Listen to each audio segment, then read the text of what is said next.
I'm going to show you how to take some tomatoes and get them prepared for canning. Stay with us and I'll show you the next step.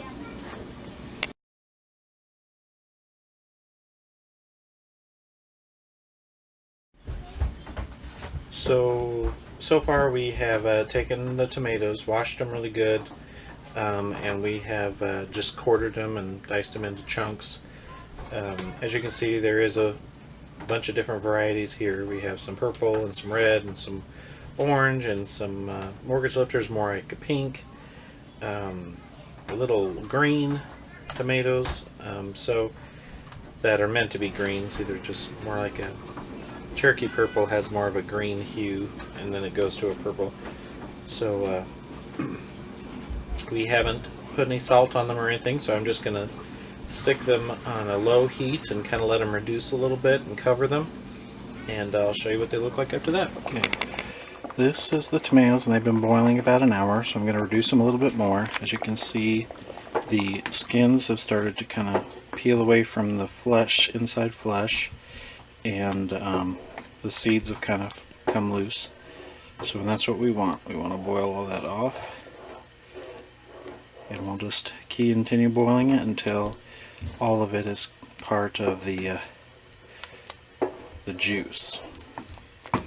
Okay, well, I'll show you what it looks like in a little bit. Okay, so now we've let this simmer down. As you can see, we've reduced. Originally it was about up here, and so we reduced it that much. You can continue to see the peels and the seeds have kind of settled. It took about probably 3 hours on low heat to get it to this way. I let it set to cool down so that I could pour it in this bowl. So next step I do is just make a mess of it.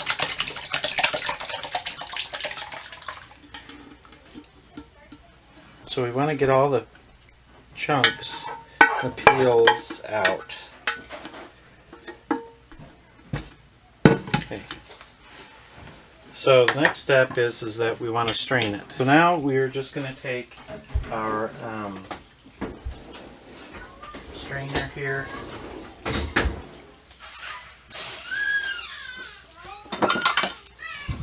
And we're just going to scoop the sauce over into the strainer here, and then just slowly let it run through until we have all the chunks strained out. So we have back to just the sauce. So I'll do that, and then I will show you what it looks like after that. Okay, so we've had to modify this a little bit. A little bit. So I'm having to pour it in here, but the straining is just going too slow. So I've had to use the masher for our wheatgrass press. So this seems to be working pretty good. We do have a strainer, like a fruit strainer, out in the shed, but for going out there and sorting through all the totes and stuff would probably take just as long as if I just did it this way. So this is why I'm doing it this way. But I'm mashing out, rolling it around, making sure all the juice is out, and then I'm taking the seeds and the leftover pulp and just kind of putting it in a different bowl, and then I will process that again here in just a few minutes. So I'll continue doing this and I'll show you the next step. Okay, so we've got it all strained. As you can see, it is all just pure thick sauce. So this is the pulp that we got out. So as you can see, there's still a little juice left in it. So I'm going to run this through our wheatgrass press, which I'll set up here, and show you that next step. Okay, so we have the wheatgrass press here. So all I do, you can run this through a juicer, but I found that the juicers just don't quite, they kind of plug up when you use just nothing but rind, nothing but the stuff that just kind of plugs it up. So I've just kind of started using this. So this doesn't necessarily just get out everything, but it seems to pull a little more. As you can see, it's kind of pulling this pulp. So you have it has a dial here of high pulp, so we want it as dry as possible. and then on the bottom here it's just kind of straining the juice.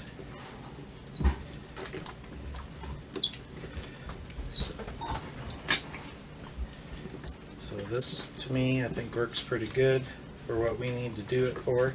And this thing I think I got on Amazon for like $12. So we're able to use, this is used more of a pressing method instead of a centrifugal force method. So it works pretty good. So I'll continue doing this, and then I will show you what it looks like after. Okay, so we got it finally strained through the grass.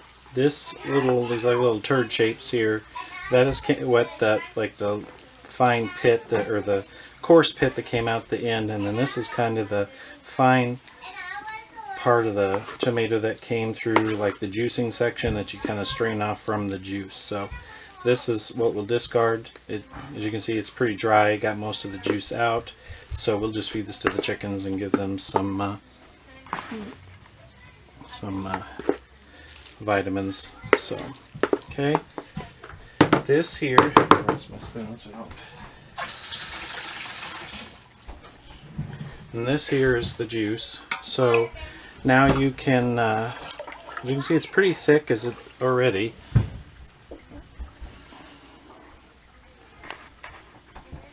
So from this process, you can just can it this way, or you can reduce it a little bit more and turn it into a sauce. What we're going to do is reduce it into a sauce and make it into spaghetti sauce.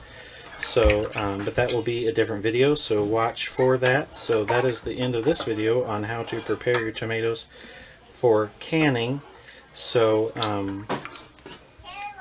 it turned out pretty good, and again, we didn't necessarily, I guess my opinion is I don't mind if I'm going to can whole tomatoes to blanch them and to peel them and then can them, but for sauce I might as well cook it all down because I have to strain off the seeds anyway, so I might as well strain off the peels, and then the skin can just add to the extra flavor. So this has more of a base tomato flavor than just like the juice. Sometimes I think juices can be a little bland. So that is the end of this video, and please like and subscribe and share, and then watch out for the spaghetti sauce recipe that I'll be posting here soon.